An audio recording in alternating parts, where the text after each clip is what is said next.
எங்க திடீர்னு பெரிய மருத்துவ செலவு வந்துருமோ அப்படின்ற அச்சத்துடனேயே அந்த கவலையிலேயே நாட்களை கடத்தி வருகின்றனர் அப்படின்னு சொன்னா அது மிகையாகாது. சின்ன சின்ன செலவுகள் அப்படின்னா நம்ம ஒரு மாதிரி சமாளிச்சிடலாங்க. ஆனா பெரிய பெரிய செலவுகள் 2 லட்சம் 3 லட்சம் 5 லட்சம் அப்படின்னு செலவு வந்துட்டு இருக்கு. அந்த குடும்பத்தார் எப்படிதான் சமாளிப்பாங்க? இந்த 5 விஷயங்களை நீங்க சரியான முறையில் கடைபிடித்தாலே நமது வீட்டு முதியவர்களின் மருத்துவ செலவுகளை நாம் கவலை இல்லாமல் சமாளிக்கலாம். ஹாய் ஃப்ரெண்ட்ஸ், முதுமையை இனிமையாக கழிக்க விடாமல் செய்வதில் மருத்துவ செலவினங்களுக்கு பெரும் பங்கு உண்டு.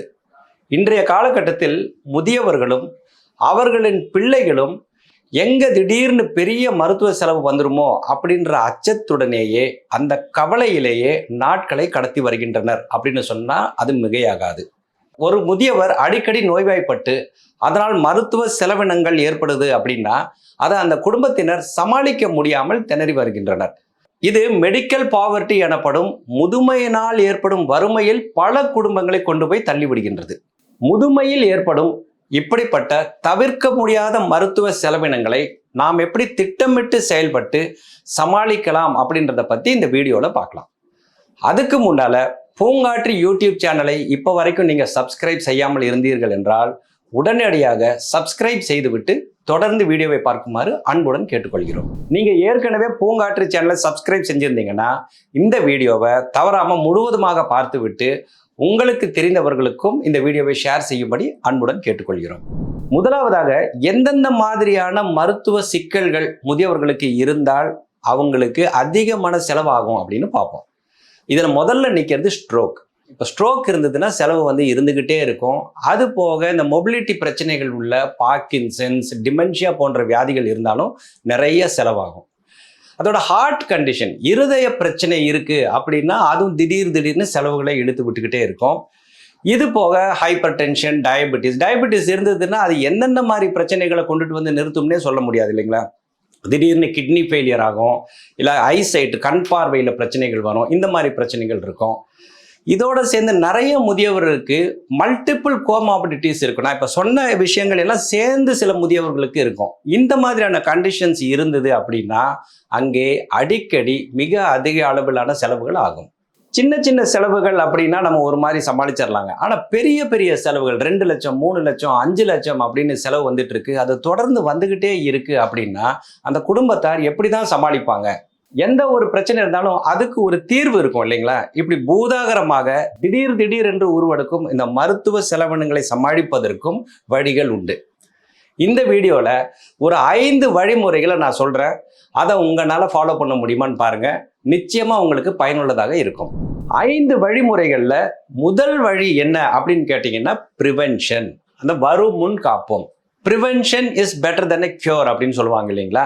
அந்த மாதிரி நாம் ஒரு வியாதி வரவிட்டு அதை முற்ற விடுவதற்கு முன்பாகவே அதை நம்ம அட்ரஸ் பண்ணிட்டோம் அப்படின்னா அதனால் ஏற்படுற செலவுகளை தவிர்க்கலாம். ஸோ நம்ம என்னென்ன பண்ணணும் அப்படின்னு பார்த்தீங்கன்னா 6 மாதத்திற்கு ஒரு முறை அல்லது வருடத்திற்கு ஒரு முறை முழு உடல் பரிசோதனை நம்ம பண்ணிக்கணும்.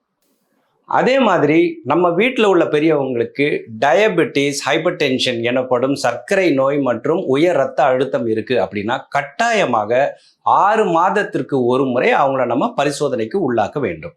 அடுத்ததாக மிகவும் முக்கியம் என்ன அப்படின்னா நம்மளது டென்டல் செக்கப். பற்களை ஆண்டுக்கு ஒரு முறை அல்லது ஆண்டுக்கு 2 முறை நம்ம சோதனை செய்ய வேண்டும். அதே போல தான் கண்கள்.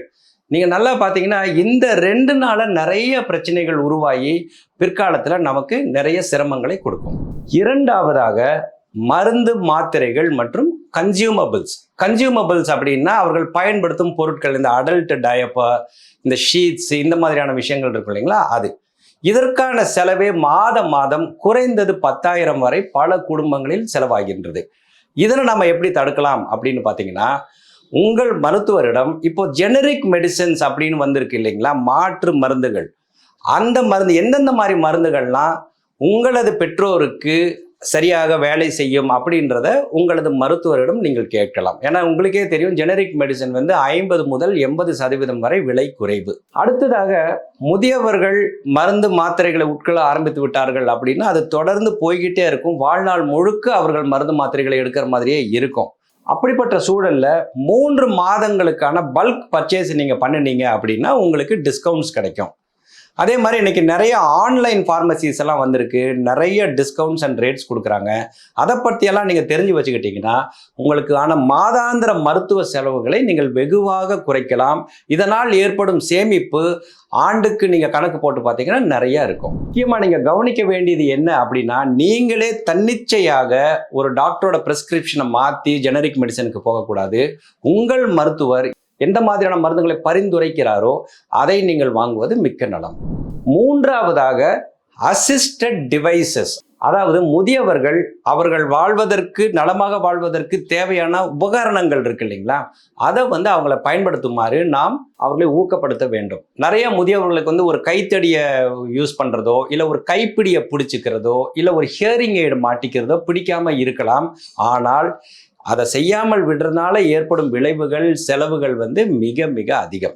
சாதாரணமான ஒரு கைத்தடியை நீங்கள் யூஸ் பண்ணுறது, அல்லது ஒரு 2000 ரூபாய்க்கு போட்ட ஒரு கிராப் பார், அந்த கிராப் பார் இல்லாமல் யாராவது ஒரு பெரியவர், நம்ம வீட்டு பெரியவர் தடுமாறி கீழே விழுந்துட்டார் அப்படின்னா அதற்கான ட்ரீட்மெண்ட் செலவு குறைந்தபட்சம் 2 லட்சம். ஸோ 2000-ஆ 2 லட்சமா? அதனால நம்ம வீட்டில் இந்த அசிஸ்டட் டிவைசஸ், முதியவர்களின் பாதுகாப்புக்கான உபகரணங்களை நாம் பொருத்த வேண்டும்.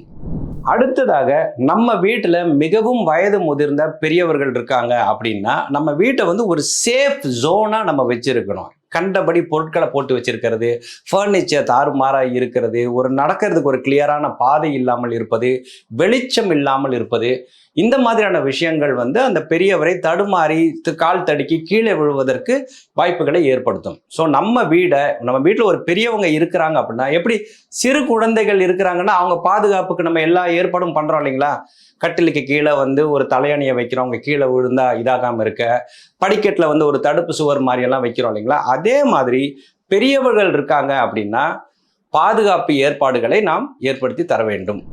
அதே மாதிரி வீட்டில் உள்ள பெரியவர்களுக்கு எக்ஸசைஸ் செய்வதற்கான உற்சாகத்தை, ஊக்கத்தையும் நாம் கொடுக்க வேண்டும். ரொம்ப வயசாயிடுச்சு, உடல் தளர்ந்து டயர்டாக உக்காந்துக்கிட்டு இருக்காங்க அப்படின்னும் போது நம்ம அவங்க கையை பிடிச்சி கூட்டிகிட்டு போய் வாக்கிங் போகிறது, ஃபிசியோதெரப்பி தேவைப்பட்டால் ஃபிசியோதெரப்பி ஏற்பாடுகளை செய்வது, இந்த மாதிரி அவங்கள ஃபிட்டாக வச்சுக்கிட்டோம் அப்படின்னா அவங்க திடீர்னு கீழே விழுகிறது அல்லது ஏதாவது ரியாக்ஷன்ஸ் ஆகிறது, இந்த மாதிரியான விஷயங்கள் தவிர்க்கப்படும்.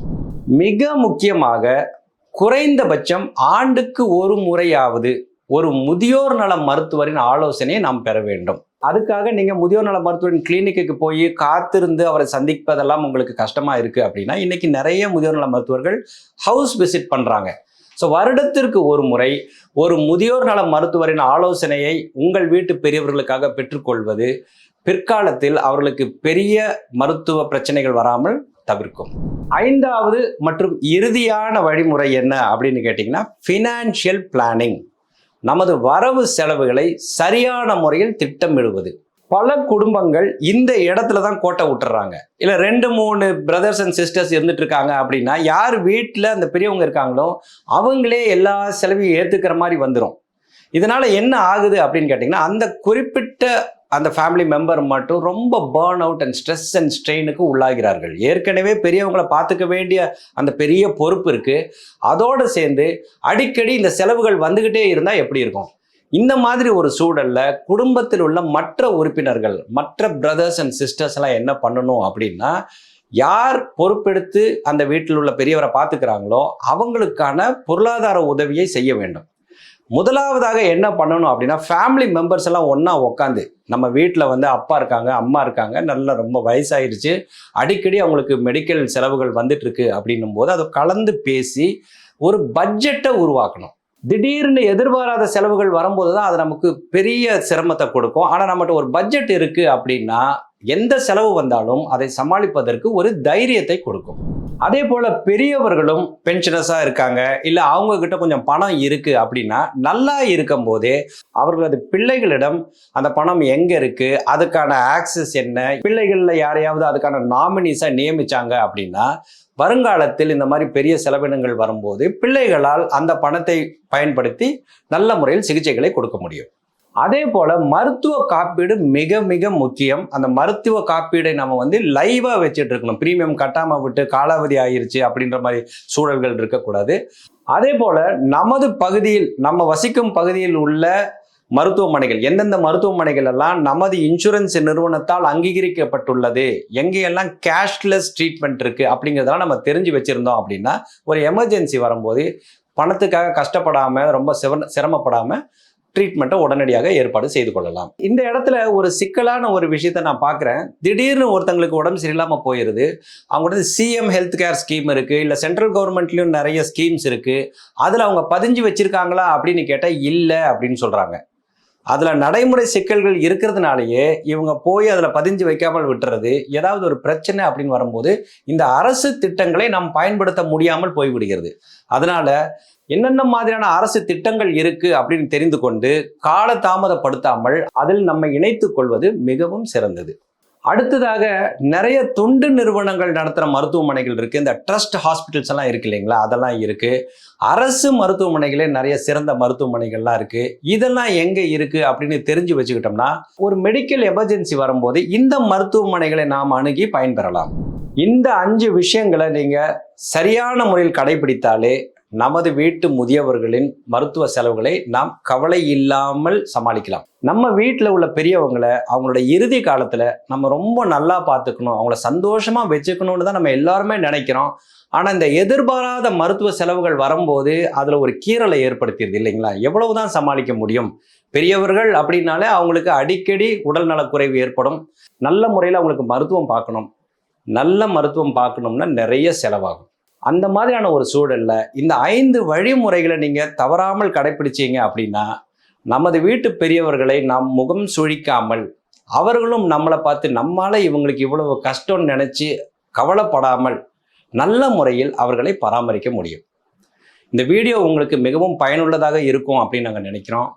யாரெல்லாம் வீட்டில் பெரியவங்களை வச்சு பராமரிச்சுட்டு இருக்காங்களோ அவங்ககிட்ட எல்லாம் இந்த வீடியோவை ஷேர் பண்ணி அவர்களும் பயன்பெற உதவுமாறு அன்புடன் கேட்டுக்கொள்கிறோம். அனைவருக்கும் இனிமையான முதுமை என்ற ஒற்றை குறிக்கோளுடன் தொடர்ந்து செயல்பட்டு வரும் பூங்காற்று யூடியூப் சேனலை உடனே சப்ஸ்கிரைப் செய்து இந்த சேனலை உங்கள் நண்பர்களுடன் பகிர்ந்து எங்களுக்கு உங்களது நல்ல ஆதரவினை தாருங்கள். பூங்காற்று, இது நாளைய நல்வாழ்விற்கான வழிகாட்டு.